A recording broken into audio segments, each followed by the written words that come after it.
आज हम एक ये लगा लो एक बहुत ही अच्छा सा टॉपिक पढ़ने वाले हैं जिसमें टाइम भी लगेगा। यूं नहीं है कि इतनी जल्दी ये टॉपिक हो जाएगा, पूरा लेक्चर लग जाएगा। और जिसके ऊपर बेस्ड है मोटर, जिसके ऊपर बेस्ड है इलेक्ट्रिक मोटर।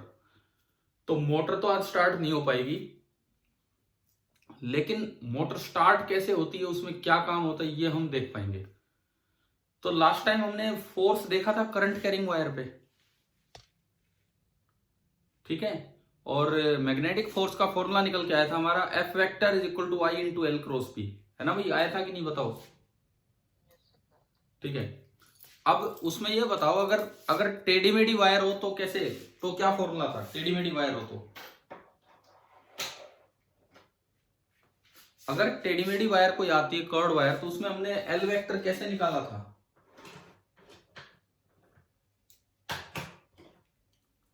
बताओ, ध्यान है क्या? इनिशियल से फाइनल पॉइंट को सीधा ज्वाइन करते हुए जैसे डिस्प्लेसमेंट निकालते थे। अरे कुछ हाँ ना तो करते रहा करो।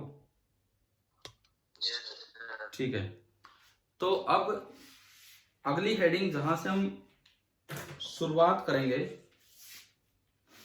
That is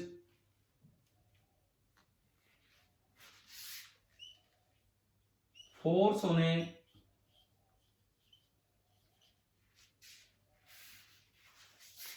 closed current carrying loop, force on a closed current carrying loop placed in a uniform magnetic field, placed in a uniform magnetic field। ये हमें देखना अभी क्या है। एक क्लोज करंट कैरिंग लूप है, उस पे कितना क्या फोर्स लगेगा अगर उसे यूनिफॉर्म मैग्नेटिक फील्ड में रखा गया है तो। जैसे मान लो मैं एक रेक्टेंगुलर लूप लेता हूं, for example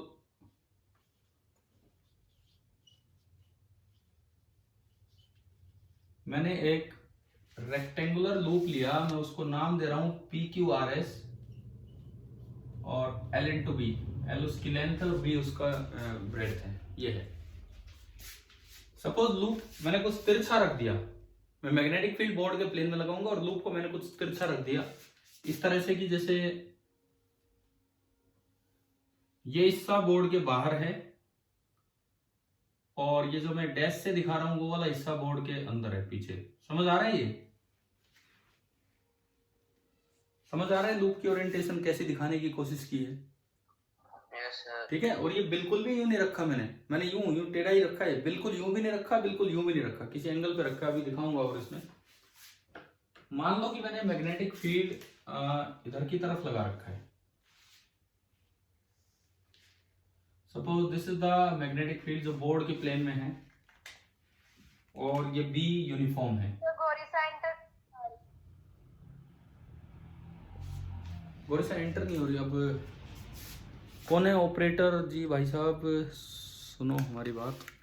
alpha zoom 9 host हो गई, अभी हो गई। ठीक है, चलिए ये बताओ, यहां तक डायग्राम समझ आ गया है भाई? कुछ बच्चे अभी जुड़े हैं दोबारा, मैं एक बार फिर से रिपीट करता हूं। एक बार बताओगे कौन कौन बच्चा अभी आया है, जस्ट अभी 1-2 मिनट पहले? कोई है क्या ऐसा? Yes sir. ठीक है, तो मैं एक बार रिपीट करता हूं, सुनिए। हम वहां तक पढ़ चुके कि कोई ओपन करंट कैरिंग वायर है, उस पर कितना फोर्स लगता है अगर उसे मैग्नेटिक फील्ड में रखा जाए तो। अब अगला जो मेन टॉपिक हमारा है मोटर है, लेकिन मोटर की मेन बातें आज ही हम सीख लेंगे, मोटर नाम लाए बिना ही। मोटर स्टार्ट करने का तरीका देख लेंगे, मोटर स्टार्ट कल होगी। तो हमने सबसे पहले आज टॉपिक लिया force on a closed current carrying loop placed in a uniform magnetic field. कल तक क्या था कि हम ओपन मैग्नेटिक फील्ड मतलब ओपन वायर लेते थे, वो क्लोज वायर नहीं लेते थे। आज क्लोज लूप लिया, मैंने लूप का नाम लिया P Q R S. Let this be P Q R and S. ये हमारा लूप हो गया PQRS, और एक मैग्नेटिक फील्ड आगे की तरफ लगा रखा है B, और वो यूनिफॉर्म है। अच्छा, लूप इस तरह से है कि अगर मैं लूप के प्लेन में कोई एक लाइन लगाऊं, ये देखो, ये मैंने लूप के प्लेन में एक लाइन लगाई है, ये लूप के प्लेन में एक लाइन लगाई है। मुझे बताओ क्या ये और B 90 डिग्री एंगल बना रहे हैं कि नहीं, जो मैंने बताया था शुरू में। क्या इस लूप की प्लेन की लाइन और B के बीच में का एंगल 90 डिग्री है या नहीं है, बताओ। ना, नहीं है, नहीं है, बिल्कुल नहीं है। अगर लूप बिल्कुल ही ऐसे रखा होता तो 90 होता। मैंने कहा लूप कुछ तिरछा रखा हुआ है। Let this angle be anything like phi, ये एंगल मैंने बोल दिया कि भाई ये एंगल जो है दिस इज फाई, 90 डिग्री नहीं है। मतलब अगर आप लूप का नॉर्मल बनाओगे ना, नॉर्मल परपेंडिकुलर, तो वो कहीं बाहर आएगा। लूप का जो नॉर्मल आएगा, जिसे मैं एन कैप से रिप्रेजेंट कर देता हूं डायरेक्शन को, वो बाहर आएगा और इस तरह से आएगा कि B और इसके बीच का जो एंगल है, B और इसके बीच का एंगल सपोज थीटा है। मैंने यहां दो एंगल माने हैं। हमने माना कि फाई तो है एंगल मेड बाय B, ये जो यूनिफॉर्म मैग्नेटिक फील्ड है उसने जो एंगल बनाया है with the plane of loop. Phi तो मैंने माना है angle made by B with the plane of the loop, and theta मैंने माना है angle made by B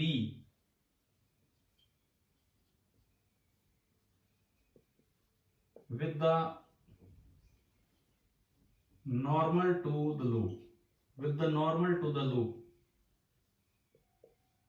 n cap के साथ। तो आप डायग्राम समझ के देख के मुझे बताओ फाई और थीटा में क्या रिलेशन है।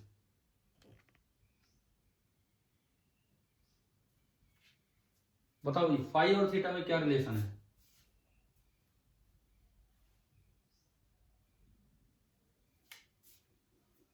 हाँ जी बोलिए, बताइए। नहीं, मैं लिखता हूं फिर बताना। क्या ये रिलेशन आपको समझ आ रहा है कि phi plus theta is 90 degree.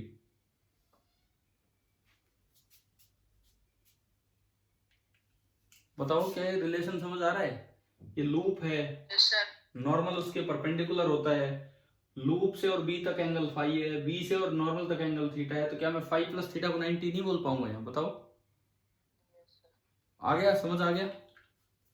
ठीक है, आपने बताया नहीं किसी बच्चे ने। चलिए आगे देखते हैं। अब इसके बाद सुनो, अब मुझे इसमें कोई करंट मानना है। Let this is the current flowing in the close loop, और जो करंट है वो करंट हमने मान लिया कि भाई I फ्लो कर रहा है इस क्लोज लूप में। I हमने माना है I is the current in the loop.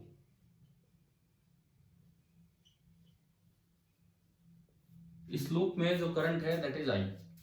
ठीक है, अब मुझे एक एक करके सब पे फोर्स निकालना होगा।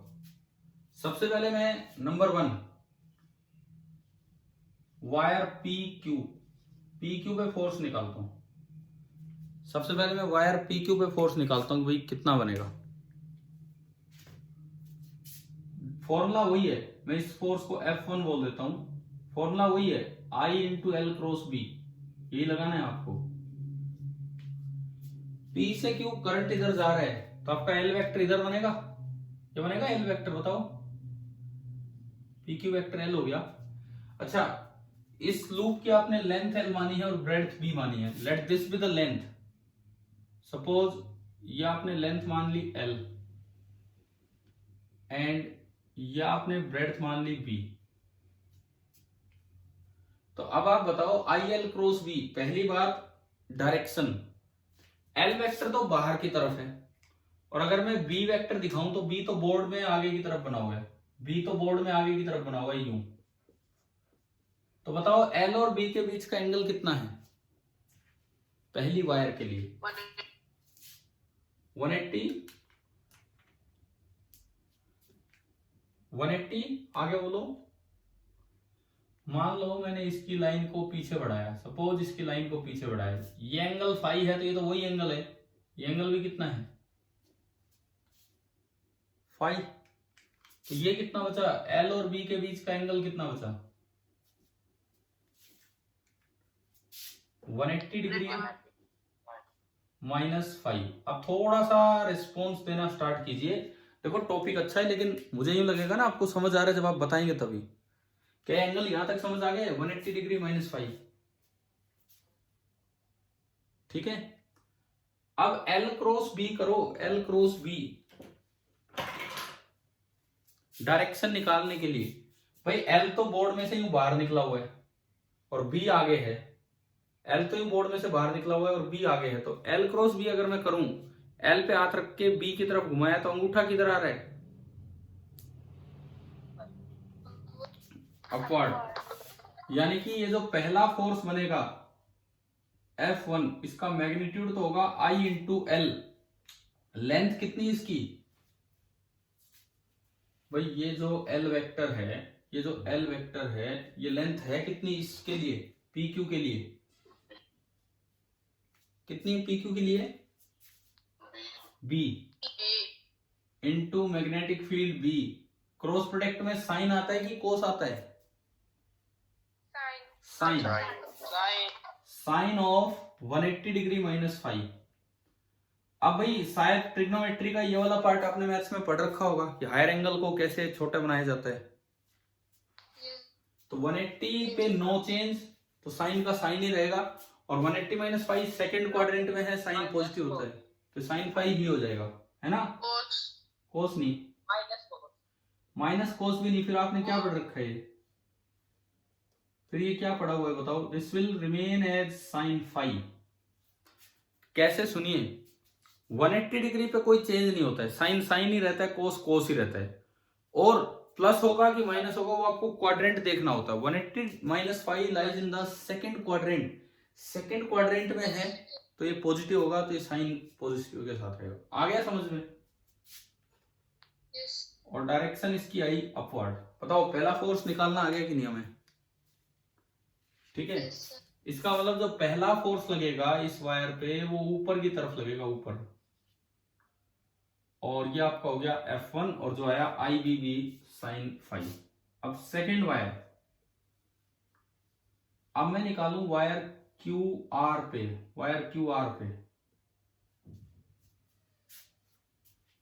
QR में L वेक्टर किधर है, नीचे करंट की तरफ, ठीक है। और B वेक्टर तो बोर्ड के प्लेन में है, B वेक्टर तो बोर्ड के प्लेन में है B। तो ये एंगल कितना है इस L और B के बीच 90। ये भी बोर्ड के प्लेन में बना हुआ है, ये मतलब ये चीज बोर्ड के प्लेन में ना हो लेकिन ये सीधा है पैरेलल और ये आगे है, इसका मतलब एंगल 90 हो गया। तो अब अगर मैं F2 लगाऊं, F2 अगेन आपने लगाया I इंटू ये L1 क्रॉस B, ये L2 क्रॉस B। चलो ये F2 निकालते हैं। तो आपका F2 आया I इंटू लेंथ कितनी L2 का मैग्नीट्यूड B इंटू B और इंटू साइन कितना बताओ 90 डिग्री, साइन 90 डिग्री। समझ आ रहा है ना ये ढंग से कैसे कर रहे हैं हम, ठीक है। साइन 90 डिग्री आपने, हाँ बताओ। बी के ऊपर सर ये क्या लिख रखा है, बी के ऊपर कहाँ, यहाँ कहाँ सर डायग्राम में एक भी ये है, एक भी ये है, एक भी ब्रेथ वाला भी है। अच्छा ब्रेड्थ वाला बी, इसके ऊपर तो कुछ नहीं है, करंट था, ये करंट, ये तो करंट था इधर, ठीक है। साइन 91 तो आपका F2 कितना आ गया, F2 I into B into B. Direction बताओ जी इसकी, IBB की डायरेक्शन,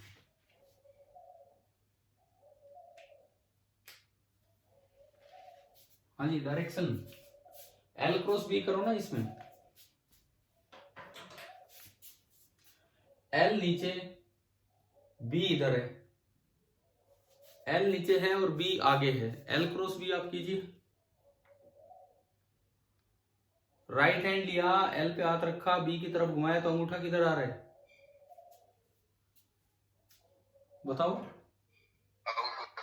आउटवर्ड, आउटवर्ड आ रहा है, आउटवर्ड। यानी कि इस पे जो फोर्स लगेगा इस वायर पे वो बाहर की तरफ लगेगा, इस वायर पे जो फोर्स लगेगा वो बाहर की तरफ लगेगा। ये आपका फोर्स हो गया F2। तो आउटवर्ड आया, मैं यहां डॉट लगा देता हूं, और उसका मैग्नीट्यूड आ गया IBB। पहला फोर्स आपने F1 निकाला, ये आया। दूसरा फोर्स आपने ये निकाला F2, ये आ गया। दो और रह गए अभी, तो दो और निकालते हैं। तीसरा फोर्स, अब आप चलिए वायर RS पे।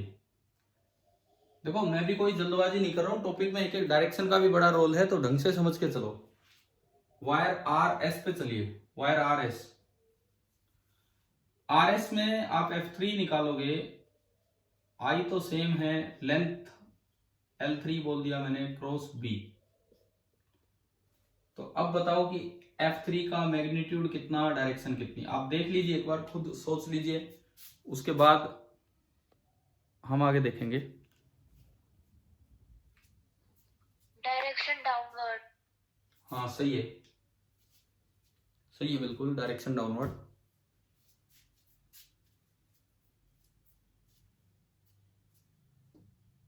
देखो जो B है, B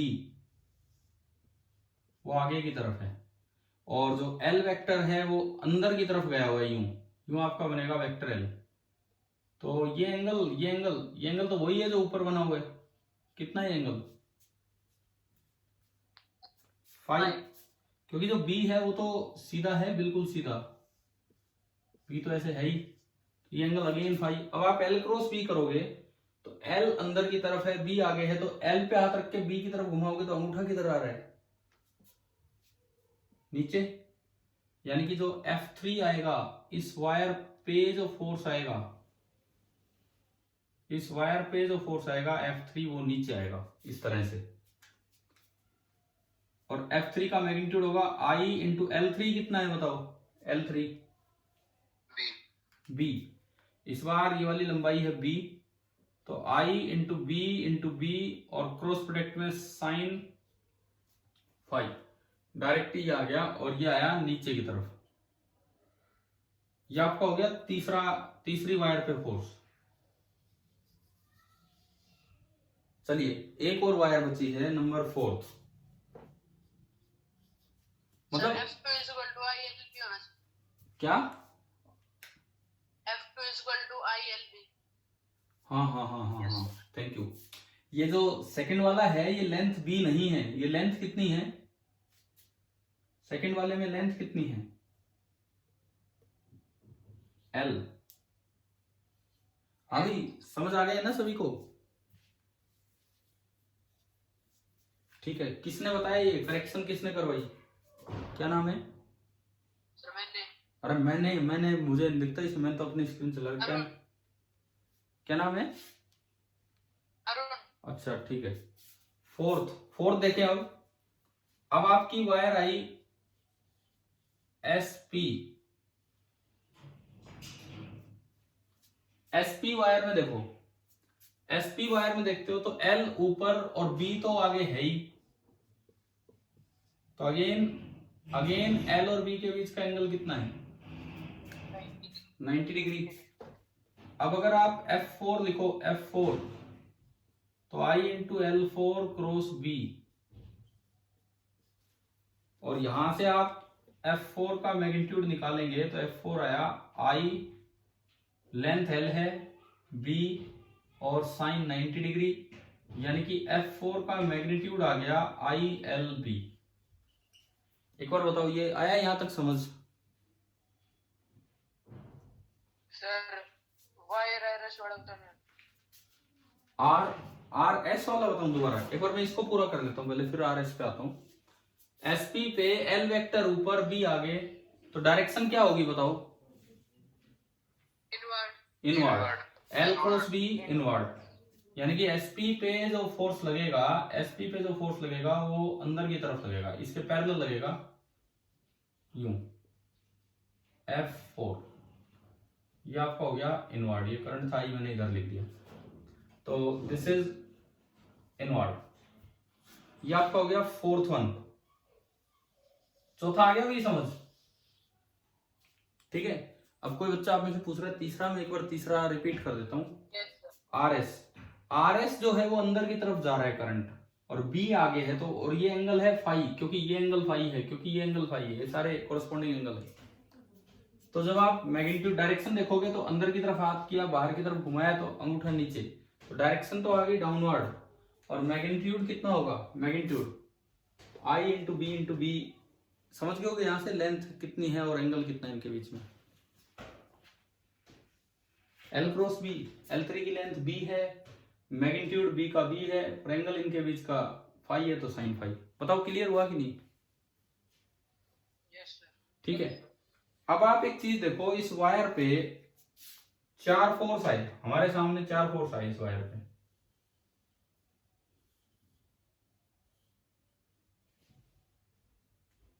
जितना F1 है उतना ही अपोजिट डायरेक्शन में आ रहा है F3। देख लो एक बार, जितना F1 है उतना ही अपोजिट डायरेक्शन में नीचे आ रहा है F3। समझ आ रहा है? तो इन दोनों का रिजल्टेंट कितना होगा? F1 vector is negative of F3 vector, तो इन दोनों का रिजल्टेंट कितना होगा? 0 होगा। ठीक है, बिल्कुल 0 होगा। सिमिलरली जितना F2 है बाहर की तरफ, ILB बाहर, उतना ही F4 है अंदर की तरफ। जितना यहां F2 बना, मैंने डॉट से दिखा दिया, उतना ही यहां क्रॉस से बना F4। तो मैं ये भी कह सकता हूं F2 vector is negative of F4। तो इन दोनों का रिजल्टेंट भी कितना होगा? 0। तो अगर आप इन चारों वेक्टर्स का रिजल्ट देखते हैं तो F नेट कितना आ गया? 0 आ गया। अब बताओ क्या ये एग्जाम्पल आपको समझ आया है? इसे अब एक जनरल रिजल्ट की तरह बताएंगे। अगर इसमें कोई डाउट है तो अभी पूछ लीजिए, अभी तो बोर्ड पे पूरा डायग्राम है।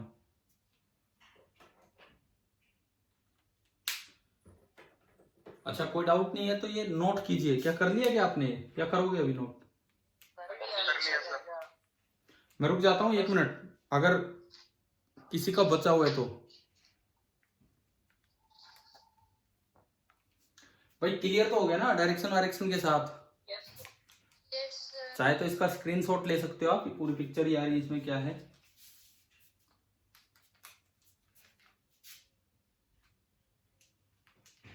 तो ये तो हमने एक एग्जांपल लिया, एक रेक्टेंगुलर लूप यूनिफॉर्म फील्ड में रखा था, क्लोज लूप था, करंट कैरिंग लूप, तो पता लगा कि उस पर नेट फोर्स कितना आ रहा है? 0 आ रहा है। अब इसके बाद आप लिखिए जनरल रिजल्ट।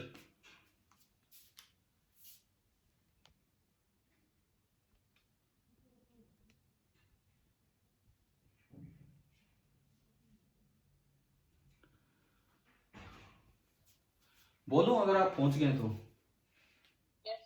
ठीक है, अब जो हम बना रहे हैं that is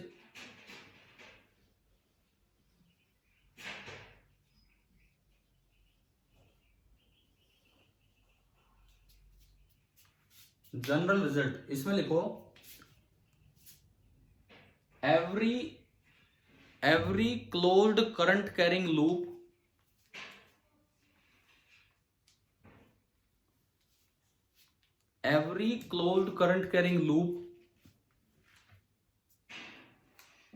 of any shape and size, every closed current carrying loop of any shape and size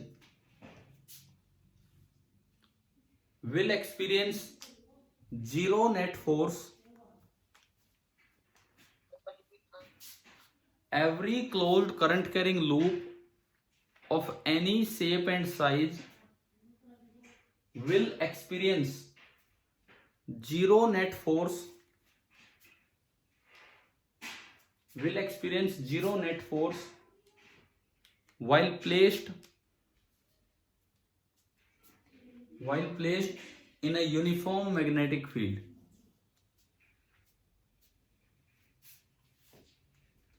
While placed in a uniform magnetic field. हमने ये एग्जाम्पल तो दिया किसके लिए? लिख लिया क्या आपने? लाइन लिख ली जनरल रिजल्ट वाली? सर एक बार दोबारा बताएं। दोबारा बताऊं तो मैं यहाँ लिख ही देता हूँ।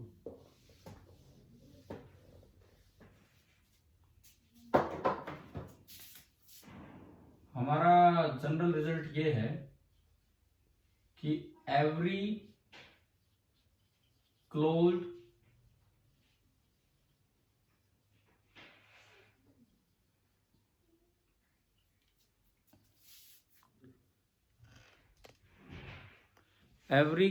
current carrying loop of any shape or size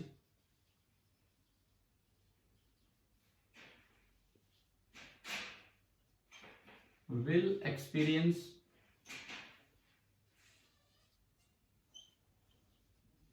zero net force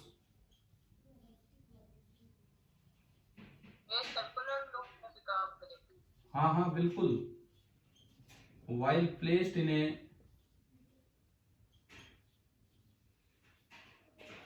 uniform magnetic field. Uniform magnetic field मतलब जो हर जगह सेम हो, जो लूप के हर पॉइंट पे सेम हो। लूप से कितना ही बड़ा हो, कैसा भी हो, अगर उसके हर पॉइंट पे सेम मैग्नेटिक फील्ड है तो उस पर नेट फोर्स जीरो होगा। क्यों होगा ये बताता हूं आपको। पहले आप ये बताओ, जनरल रिजल्ट लिख लिया आपने? ठीक है। अब देखो मैं इधर जगह बना के बताता हूं कि ऐसा क्यों है।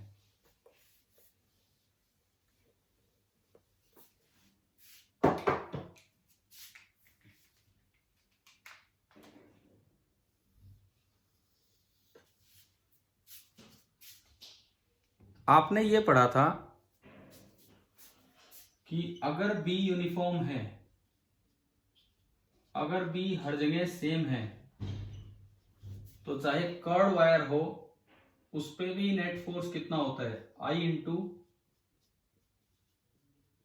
L cross B. एल कैसे बनाते हैं? हमने लिया था एक सेमी सर्कल,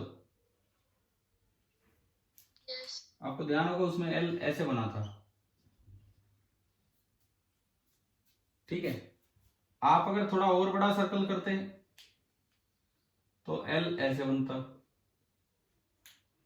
आप अगर थोड़ा और बड़ा सर्कल करते एल ऐसे बनता। और अगर आप क्लोज सर्कल ही कर देते तो बताओ। हाँ, तो फॉर क्लोज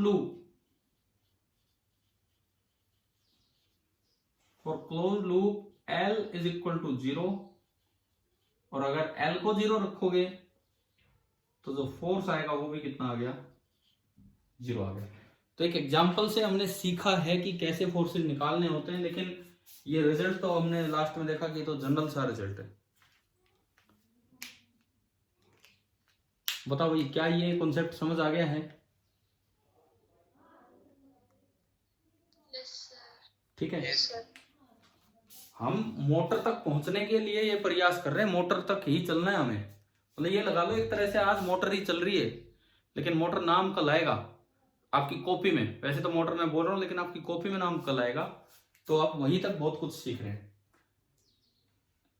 ये पहला टॉपिक समझ आया आज का। अब दूसरी बात, मैं इसको मिटाना नहीं चाह रहा, मैं इसको यूज करूंगा अभी थोड़ी देर में। नेक्स्ट हेडिंग आप डालिए। पहले मुझे बताओ कि आपने बार मैग्नेट पढ़ा था शुरुआत में? Yes sir. तो क्या हमने उसमें पढ़ा था कि उसमें एक पोल स्ट्रेंथ होती है, एक मैग्नेटिक लेंथ होती है, और एक मैग्नेटिक मोमेंट होता है? वो बताओ, वो आया था word magnetic moment. Pole strength into length. ठीक है। ऐसे ही जिस तरह से एक बार मैग्नेटिक फील्ड फैलाता है, ऐसे ही करंट भी मैग्नेटिक फील्ड फैलाता है। तो इस क्लोज लूप का भी एक मैग्नेटिक मोमेंट होता है। तो अगली हेडिंग यही मैं करवा रहा हूं, इधर ही आप देखेंगे। ये हो गया है ना नोट? मिटा दूं ये? Yes sir. ठीक है। आपको जहां डाउट लगे वहीं पूछा करो। यूनिक भी वो साफ हो चुका बोर्ड, कोई डिजिटल बोर्ड तो है नहीं कि भाई दोबारा क्लिक किया वापस आ गया डायग्राम। ये तो मैं एक बार साफ कर चुका तो हो गया साफ। तो आपको पहले पूछ लेना चाहिए अपने डाउट। नेक्स्ट हेडिंग आप ये डालना मैग्नेटिक मोमेंट या मैग्नेटिक डाइपोल मोमेंट भी बोल देते हैं, मैग्नेटिक मोमेंट भी बोल देते हैं, of A current carrying loop. पीछे हमने इसको सिंबल क्या दिया था मैग्नेटिक मोमेंट को, अगर आपको याद हो तो पीएम या एम, कुछ भी दे सकते हैं, कुछ भी। Let the symbol be capital M. हमने माना कि ये जो सिंबल है ये इसका कैपिटल एम है, ये मान लिया। देखो एक मैग्नेटिक मोमेंट जो लूप का हो चाहे मैग्नेट का हो, मैग्नेट का कैसे निकालते हैं वो सिखा दिया, लूप का कैसे निकलेगा वो मैं आपको बताता हूं यहाँ पे। जैसे कि कोई भी एक लूप है, कोई भी लूप इस तरह का, इसका आपको मैग्नेटिक मोमेंट निकालना है। मैं चलो सर्कल ही बना लेता हूं, ये एक सर्कल है और इसमें करंट जा रहा है आई। अगर आर इसका रेडियस है तो मैं एरिया लिख सकता हूं लूप का, पाई आर स्क्वायर हो जाएगा लूप का एरिया, ठीक है। अब जो मैग्नेटिक मोमेंट है ये एक वेक्टर क्वांटिटी है, एक तो इसका मैग्नीट्यूड होगा और एक इसकी डायरेक्शन होगी। पहली बात, मैग्नीट्यूड कितना होगा, current in the loop into area of the loop. ये डिफाइन होता है magnetic moment, current in the loop into area of the loop. और इसकी डायरेक्शन होती है नॉर्मल की डायरेक्शन। नॉर्मल की डायरेक्शन को हम किससे रिप्रेजेंट करके चल रहे हैं इसमें, एन कैप, ठीक है।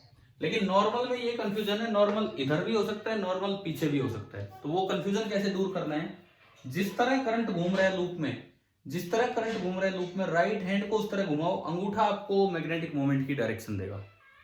समझ आया? मैग्नेटिक फील्ड की डायरेक्शन में होता है क्या? ना, ये ऐसे मत रटो, ये तो हमने बाई चांस सर्कल बनाया है, ठीक है। ये तो हमने बाई चांस सर्कल बनाया है। अभी तो डाइपोल के इक्वेटोरियल पे आप फील्ड देखते हो तो फील्ड तो उल्टा होता है और मैग्नेटिक मोमेंट आगे होता है। समझ आ रहा है? समझ आ रहा है? डाइपोल के जब आप उस पे तो यूं इसको याद मत करो, बस यूं देखो कि जिस तरह करंट घूम रहा है उस तरह राइट हैंड को घुमाओ, अंगूठा चाहे लूप की शेप कैसी हो, अंगूठा आपको देगा मैग्नेटिक मोमेंट की डायरेक्शन। तो इसे हम एन कैप के लोग लेते, लेकिन पॉजिटिव कैसे लेना वो मैंने बता दिया। अच्छा, एक और बात, if there are n turns in loop, अगर लूप में n टर्न्स हैं तो जो मैग्नेटिक मोमेंट का मैग्नीट्यूड होगा वो n इंटू एक का, और एक का कितना होगा, IA, यानी कि NIA हो जाएगा। जैसे आपके सामने बोर्ड पे एक डायग्राम बना हुआ है, इसमें हम बताओ किधर होगा, एन कैप जो दिखा रखा उधर ही होगा या अपोजिट डायरेक्शन में होगा?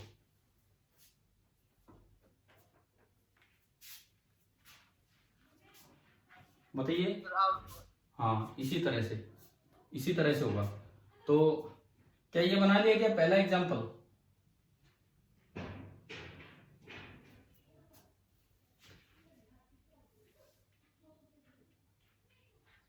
हाँ भाई बताओ, ये बना लिया आपने पहला एग्जांपल? अब अगर मैं इसकी जगह एग्जांपल तो क्या है, ये तो डिफाइन ही किया है, एक सर्कल की जगह अब इसके बाद में अगर वही वाला लूप ले आऊं अपना, नंबर ऑफ टर्न्स तो एक ही है उसमें,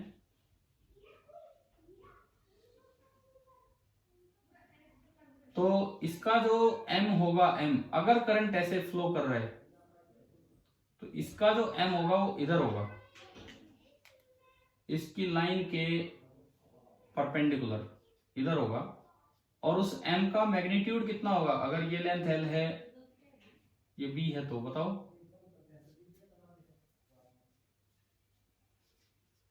क्या मैं ये लिख सकता हूं,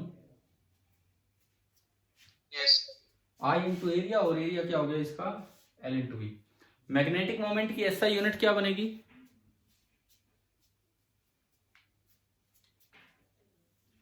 ampere metre square. Ampere metre square. अब वो चाहे मैग्नेट का मैग्नेटिक मोमेंट हो चाहे लूप का, सबकी यूनिट एक ही होती है, एम्पियर मीटर स्क्वायर।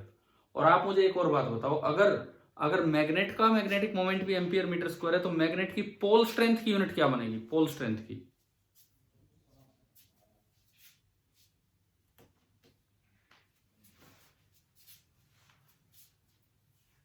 बताइए। मैग्नेट की पोल स्ट्रेंथ एम्पियर मीटर, क्योंकि मैग्नेटिक मोमेंट मैग्नेट का होता है पोल स्ट्रेंथ इनटू लेंथ।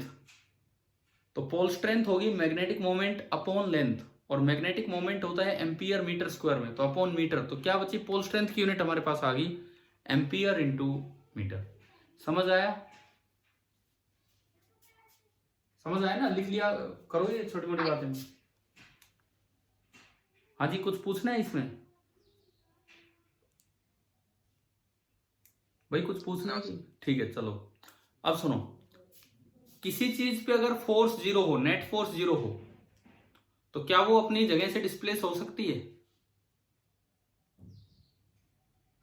नहीं। अगर वो पहले रेस्ट पे थी, तो बाद में भी रेस्ट पे ही रहेगी। दूसरा सवाल, किसी चीज पे अगर नेट फोर्स जीरो हो तो क्या वो घूम सकती है? Yes sir. बिल्कुल। Yes sir. एक दरवाजा है, इस पे इधर से फोर्स लगा, इधर से फोर्स लगा, तो वो यूं घूम जाएगा दोनों साइड से, बीच में अगर उसका एक्सिस है तो। नेट फोर्स जीरो होने के बावजूद वो घूम जाते हैं। 9th में जरूर नाम आया होगा, पढ़ा होगा, टॉर्क। पढ़ा है? Yes sir.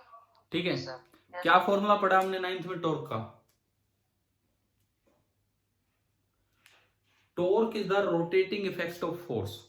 टॉर्क एक रोटेटिंग इफेक्ट होता है फोर्स का, और ये रेफरेंस पॉइंट पे डिपेंड करता है। और इसका फॉर्मूला तो R क्रॉस F होता है, उसको छोड़ो, वो हमें यूज नहीं करना। एक स्पेशल फॉर्मूला होता है, जब दो force equal magnitude opposite direction के हो, इक्वल मैग्नीट्यूड और अपोजिट डायरेक्शन के हो, तो उनको नाम दिया जाता है फोर्स कपल। फोर्स कपल मतलब फोर्स का जोड़ा। तो उसका टॉर्क कैसे निकालते हैं? नेक्स्ट हेडिंग आप डालिए। नेक्स्ट हेडिंग इधर ही कर दूं, चल जाएगा काम इसी में? अभी दिख रहा है ना ढंग से? बीच वाला डायग्राम हम यूज करेंगे, एज इट इज यूज करेंगे।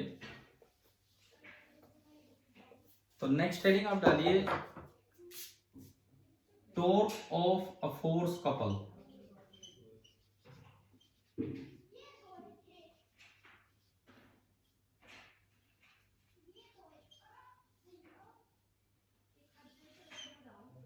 Torque of a force couple. जैसे मान लो कोई भी फोर्स कपल, लेट ये कोई रोड है, सपोज ये कोई रोड है, और इस रोड की लंबाई है b। मैंने कहा कि रोड की लंबाई है b। रोड पे दो फोर्स लग रहे हो, एक F इधर, एक F इधर। क्या दोनों का मैग्नीट्यूड सेम दिख रहा है डायग्राम में? और दोनों की डायरेक्शन भी अपोजिट है। ऐसे जोड़े को हम क्या बोलते हैं? ये क्या है? एक फोर्स कपल। दो force equal magnitude opposite direction. अब फोर्स कपल का टॉर्क लिखना बहुत आसान होता है। फोर्स कपल का टॉर्क अगर आपको लिखना हो तो आपको किसी रेफरेंस पॉइंट पर जाने की जरूरत नहीं है, सबके फॉर्म सेम होगा। ये होता है magnitude of either force, either मतलब इनमें से कोई सा भी, क्योंकि दोनों का मैग्नीट्यूड सेम है। Magnitude of either force into perpendicular distance between there lines of action. Magnitude of either force into perpendicular distance between their line of action. देखो, इसकी लाइन ऑफ एक्शन है ये लाइन, इसकी लाइन ऑफ एक्शन है ये line, और दोनों की लाइंस ऑफ एक्शन के बीच की परपेंडिकुलर डिस्टेंस है ये अगर R परपेंडिकुलर है तो ये टॉर्क बनेगा F इंटू R परपेंडिकुलर। बताओ ये लिखना आ गया? Yes sir. ठीक है। मैं 9th में आया है ना ये टॉर्क, तो फोर्स कपल वाला टॉर्क। Yes sir. ठीक है, magnitude of either force into perpendicular distance between their line of action. अगर मान लो ये एंगल फाई है तो आर परपेंडिकुलर को मैं क्या लिख सकता हूं, बी साइन फाई या बी कोस फाई? बताओ। आर परपेंडिकुलर बनेगा B cos phi, R perpendicular बनेगा बी कोस फाई। पता है नहीं, एंगल जिधर होता है उधर कोस होता है और सामने वाला साइन होता है। या फिर आप अलग से कोस फाई यूज कर लो, कोस फाई होगा base upon hypotenuse. Cos phi जो होगा that will be R perpendicular upon B.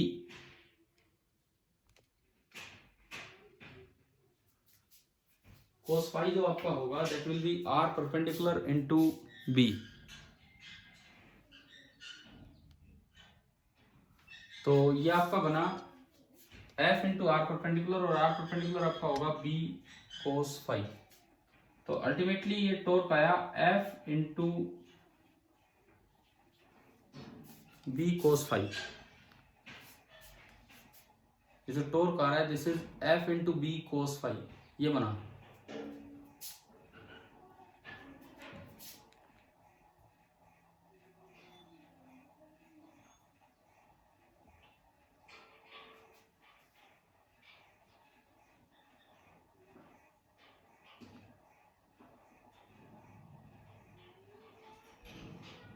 हाँ जी भाई बताओ, दिखने लगा है दोबारा? सर वीडियो एक मिनट। यस हाँ अब ठीक है।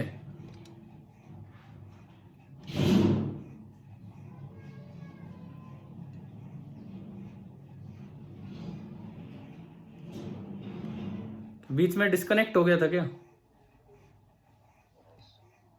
यस यस डिस्कनेक्ट नहीं, इसमें लिखा रहा था कि बोलो भाई टेम्परेचर ज़्यादा हो गया तो फ़ोन थोड़ी देर में काम करेगा, गर्म हो गया था ये फ़ोन।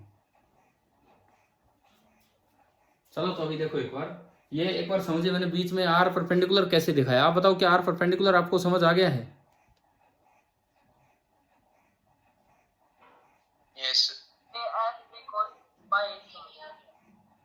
देखो ये कोस, एक मिनट, कोस फाई कैसे आया, क्या ये दिख रहा है क्या आपको? इस डायग्राम में अगर आप Yes, कोस sir. फाई निकालोगे तो होगा आर परपेंडिकुलर अपॉन बी, तो वहां से आ गया और ये मैंने इनपुट किया तो टॉर्क निकालना आ गया फोर्स कपल का। Yes Yes, sir. अब टॉर्क एक वेक्टर क्वांटिटी है तो इसकी डायरेक्शन सुनिए।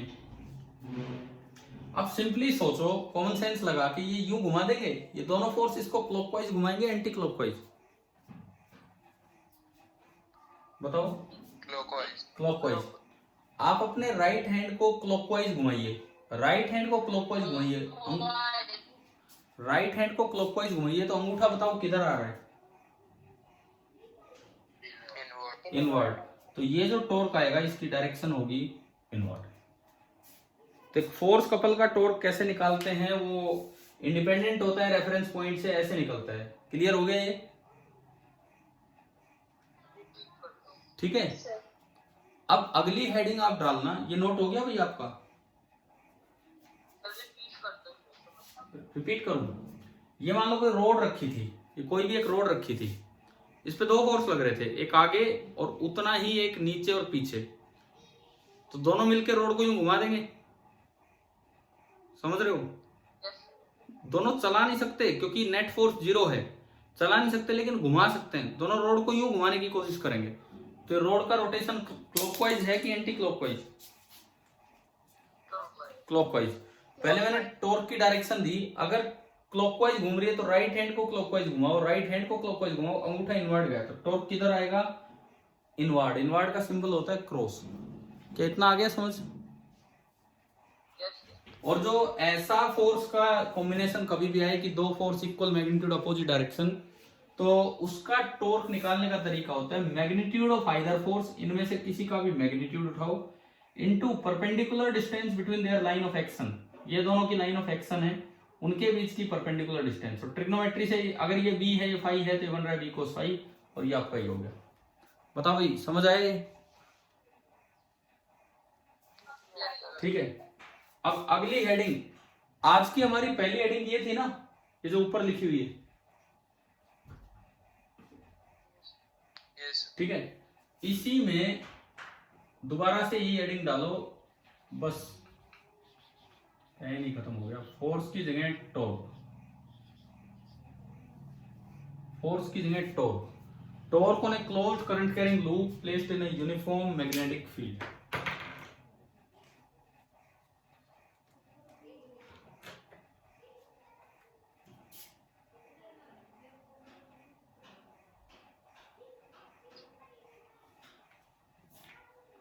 हमें डाल दी हेडिंग।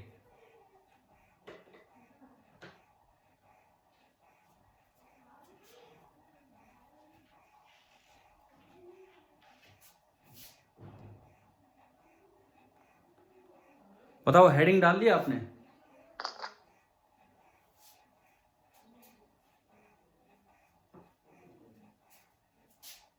हो गया क्या, बोलिए। Yes, sir. सर ठीक है, तो पहले तो मैं आपको फॉर्मूला बता देता हूं, फिर उसके बाद इसी रेक्टेंगुलर लूप से उसे प्रूव भी कर रहे होंगे, देख भी रहे होंगे। फॉर्मूला आपका बनेगा टॉर्क, टॉर्क एक वेक्टर क्वांटिटी है, torque is equal to m cross b। m क्या चीज है? m क्रॉस b, m क्या चीज है? Magnetic dipole. हाँ, मैग्नेटिक डाइपोल मोमेंट या मैग्नेटिक मोमेंट। और अगर मान लो theta is the angle between m and b, symbol कोई जरूर नहीं, आप m ही यूज करो, आप p भी यूज कर सकते हो, मन करे वो। देन जो टॉर्क का मैग्नीट्यूड आएगा वो हो जाएगा mb sin थीटा। और यहां से फिर वही दो बातें, टॉर्क मिनिमम तो होगा जीरो, जीरो तो तब होगा जब या तो थीटा 0 डिग्री हो या थीटा 180 डिग्री हो, 180 क्योंकि साइन 0 और साइन 180 जीरो होता है। और टॉर्क मैक्सिमम होगा mb, और वो तब होगा जब आपका थीटा कितना हो 90 डिग्री। मैक्सिमम होगा mb जब थीटा कितना हो 90 डिग्री। मतलब लूप आपने कैसे रखा हुआ है उस पर डिपेंड करेगा कि टॉर्क कितना लग रहा है। हाँ भाई बताओ, फॉर्मूला समझ आया?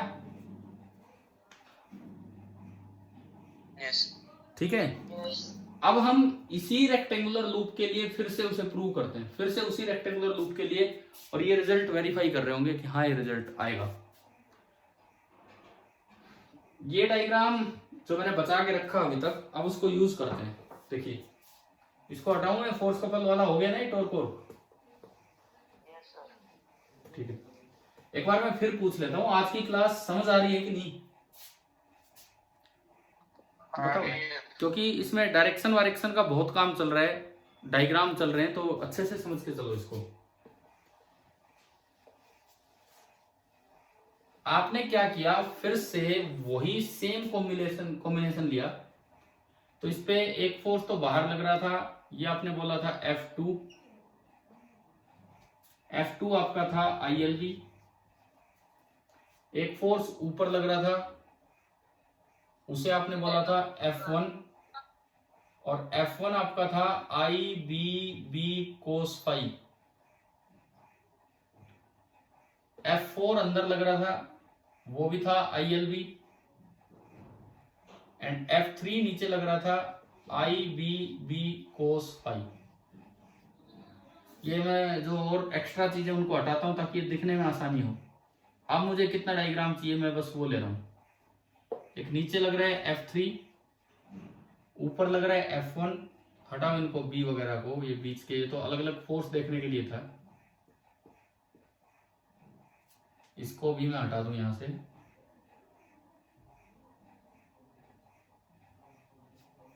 हाँ जी, अब बताओ कि आपको ये डायग्राम अब समझ आ रहा है क्या दिखाया हमने? यस ठीक है, आप एक काम करो, इतना डायग्राम चलो बना लेना थोड़ी देर में। ये हमारा डायग्राम है, ये हमारा डायग्राम है। अब आप यूं सोचिए, मुझे टॉर्क निकालना है, सबसे पहली बात F1 और F3 का रोटेटिंग इफेक्ट में देखूं, मान लो ये मेरे पास कोई प्लेन लूप है, कोई भी एक सिंपल प्लेन लूप है, ये तो कोई किसी बच्चे का दिया हुआ कार्ड रखा हुआ है, देखते हैं, ये कोई सिंपल प्लेन लूप है इस तरह का। एक फोर्स इस पे ऊपर लग रहा है F1, एक फोर्स इस पे नीचे लग रहा है F3, दोनों इक्वल एंड अपोजिट लग रहे हैं। बताओ ये लूप घुमाएंगे कि नहीं? ये दोनों फोर्स मिलकर लूप को खींचेंगे कि घुमाएंगे?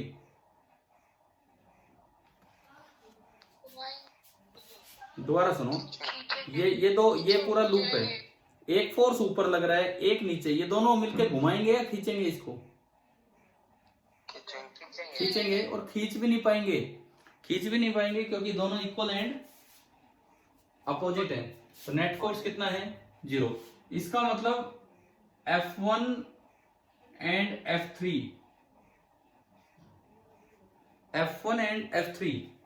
पहले अगर मैं इन दोनों का टॉर्क देखूं तो torque will be equal to 0 because they cannot turn the loop। अच्छा, दूसरा तरीका फॉर टॉर्क 0 क्यों है उसको भी बताता हूं। क्या ये फोर्स कपल है? क्या बताओ, क्या ये दोनों मिलके फोर्स कपल बन रहे हैं? Yes, sir. बन रहे हैं, इक्वल मैग्नीट्यूड अपोजिट डायरेक्शन। तो टॉर्क हमारे फॉर्मूले से बनेगा मैग्नीट्यूड ऑफ आइदर फोर्स, एक फोर्स का magnitude IBB cos phi into direction ना perpendicular distance between their line of action. देखो इसकी लाइन ऑफ एक्शन और इसकी लाइन ऑफ एक्शन बिल्कुल एक दूसरे को टच कर रही है, पैरेलल है लेकिन टच ही कर रही है, तो उनके बीच का गैप कितना है? 0। अगर थोड़ी भी दूर होती तो कुछ R परपेंडिकुलर होता, और R परपेंडिकुलर 0 हो गया तो जो टॉर्क होगा वो कितना हो जाएगा? 0। समझ आ गया?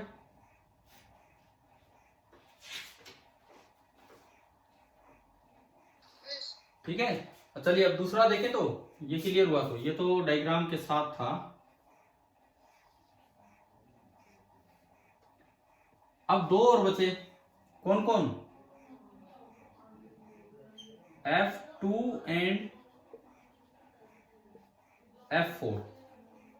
F2 एंड F4, पहले मैं बात करूं क्या वो दोनों मिलके घुमा सकते हैं क्या इसको? F2 और F4 मिलके, देखिए F2 लग रहा है बाहर और F4 लग रहा है अंदर, तो क्या दोनों मिलके इसको घुमा पा रहे हैं आसानी से? Yes, sir. और ये जिस तरह घूम रहा है, टॉर्क किधर है? ऊपर की नीचे? राइट हैंड से देखो, राइट हैंड से जिस तरह घूम रहा है, ऊपर आ रहा है ना। जैसे मैंने वो क्लॉकवाइज एंटी, जिस तरह क्लॉकवाइज एंटी क्लॉकवाइज में बताया, अब इसमें क्लॉकवाइज एंटी क्लॉकवाइज तो है नहीं, ये तो हमारी तरफ ही हमसे दूर जा रहा है। तो इसमें अगर आप देखोगे तो ये टॉर्क किधर आ रहा है? ऊपर। समझ आया?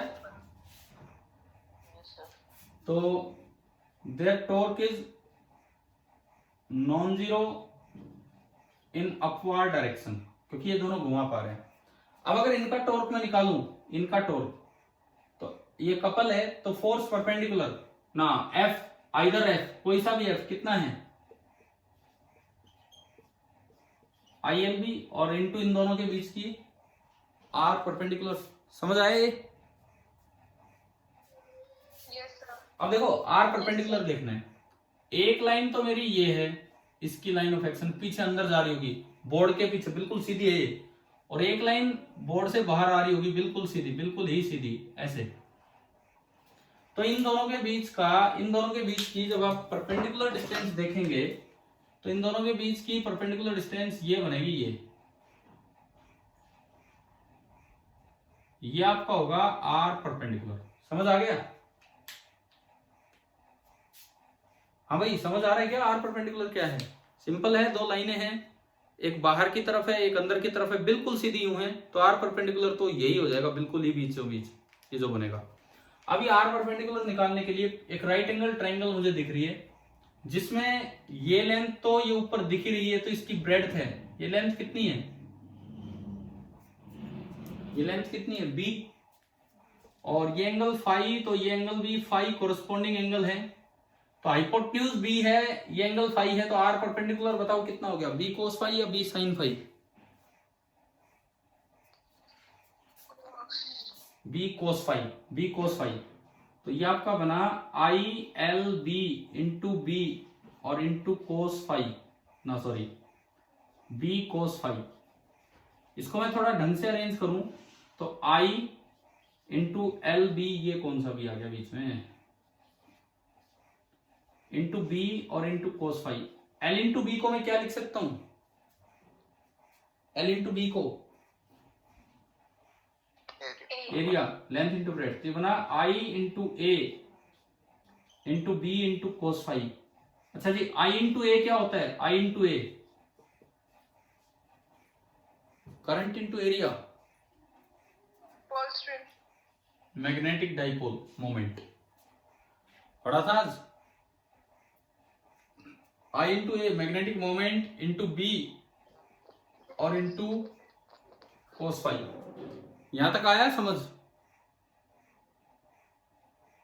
हाँ भाई बोलो, यहां तक आ गया समझ? अब सुनो, मुझे चाहिए प्रूफ ये m cross b। Cross product में साइन आता है कि कोस आता है? साइन। फिर यहाँ कोस कैसे आ रहा है? अब कैसे इसको ठीक करें? अब आप ये देखो m और b के बीच का एंगल कितना है, m और b के बीच का आपने अभी आज पढ़ा था, इसका m इसी डायरेक्शन में होगा, बाहर की तरफ होगा इसका m,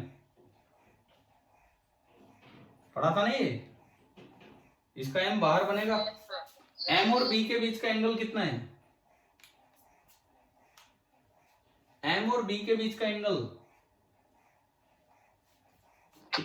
थीटा, जबकि यहां तो फाई चल रहा है, तो फाई हटाओ थीटा लाओ, उसके लिए कोई रिलेशन देखा था आपने?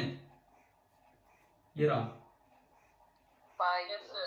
फाई प्लस थीटा इज 90, तो मैं फाई को लिख सकता हूं 90 डिग्री माइनस थीटा, तो कोस फाई आपका हो जाएगा cos of 90 degree minus theta. और आपको शायद पता हो कोस 90 माइनस थीटा साइन थीटा होता है, तो कोस फाई हो गया साइन थीटा। आपने ये इसमें पुट किया तो जो टॉर्क आया that is M B sine theta, torque आ गया एम बी साइन थीटा। अरे ये क्या किया, मीटिंग ऑफ कर दी या क्या कर दिया? ये स्क्रीन शेयर, स्क्रीन शेयरिंग कर दे। मैं 1 मिनट का काम बचा है, पूरा करता हूँ। स्क्रीन नहीं दिख रही है तो भैया सुन लीजिए बस, आप अपनी कॉपी में ध्यान दो। टॉर्क आ गया एम बी साइन थीटा। हाँ मेरी आवाज तो आ रही है ना आप तक? टॉर्क स्क्रीन भी दिख रही है, ठीक है। टॉर्क आ गया एम बी साइन थीटा। अब साइन थीटा आ गया तो क्रॉस होगा कि डॉट होगा? क्रॉस। लेकिन यहां भी दो पॉसिबिलिटी बनती हैं, यहां भी दो पॉसिबिलिटी बनती हैं कि either torque is B cross M और torque is M cross B. अब बस ये और चेक कर लेते हैं कि कौन सा फॉर्मूला सही होगा, है ना भाई? समझ आए? Either torque is B cross M और torque is M cross B. देखो बस ये 1 मिनट का काम है। बी है सीधा और एम है बाहर की तरफ, बी आपका सीधा है और एम बाहर की तरफ है, तो आप दोनों ही डायरेक्शन देख लो एक बार। बी सीधा है, एम बाहर की तरफ है, तो बी क्रॉस एम किधर आएगा? बी पे हाथ रखा, एम की तरफ घुमाया, तो बी क्रॉस एम। हाँ भाई, बी क्रॉस एम में टॉर्क किधर आ रहा है? डाउनवर्ड। और एम क्रॉस बी में टॉर्क किधर आएगा? एम बाहर है, बाहर से अंदर, अपवर्ड। और टॉर्क था कैसे, वो हमने शुरू में ही देखा था, ये दोनों मिलके किस तरह घुमाएंगे। ये देखो यहाँ देखो, टॉर्क था कैसा, अपवर्ड की डाउनवर्ड? अपवर्ड। तो ये गलत डायरेक्शन दे रहा है, ये सही डायरेक्शन दे रहा है। इसका मतलब जो टॉर्क का फॉर्मूला होगा डायरेक्शन वाइज भी, तो क्या आ गया? M cross B. अब बताओ क्या ये फॉर्मूला समझ आ गया आपको टॉर्क का?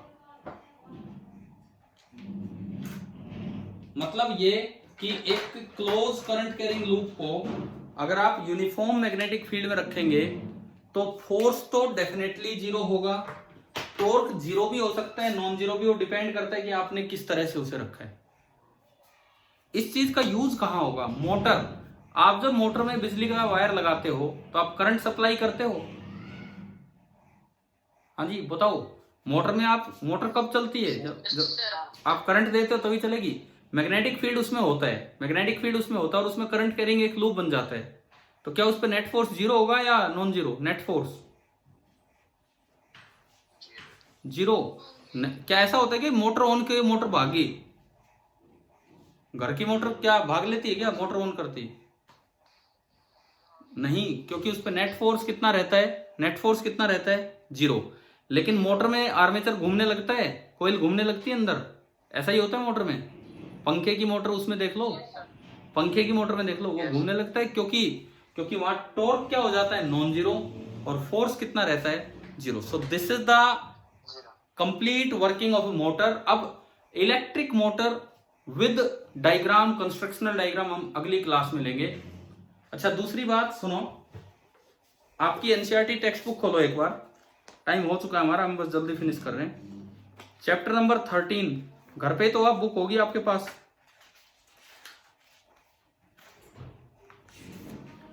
निकाल ली बुक?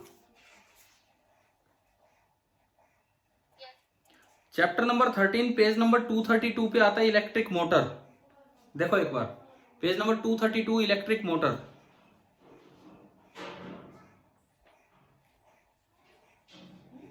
मिल गया? ये इलेक्ट्रिक मोटर तो मैं आपको अगली क्लास में पढ़ा दूंगा।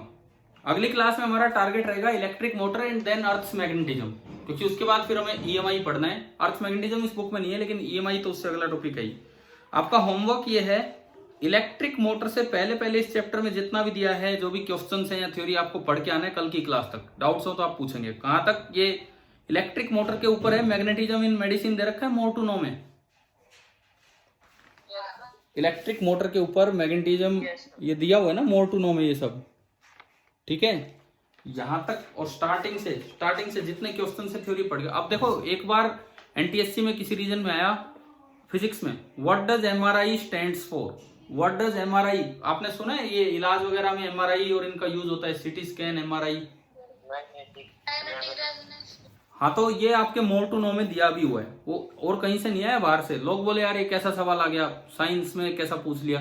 तो ये क्या हिस्ट्री में पूछेंगे? साइंस का ही क्वेश्चन है एमआरआई, और ये बुक से था, एनसीईआरटी टेक्स्ट बुक से था आपका, मैग्नेटिज्म इन मेडिसिन से। तो आप यहाँ तक पढ़ के आए, और फिर मोटर हम अगली क्लास में करते हैं।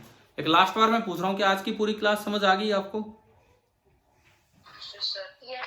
ठीक है, तो अगली क्लास में मोटर एंड अर्थ मैग्नेटिज्म अगली क्लास में लेते हैं। चलिए ठीक है, थैंक यू।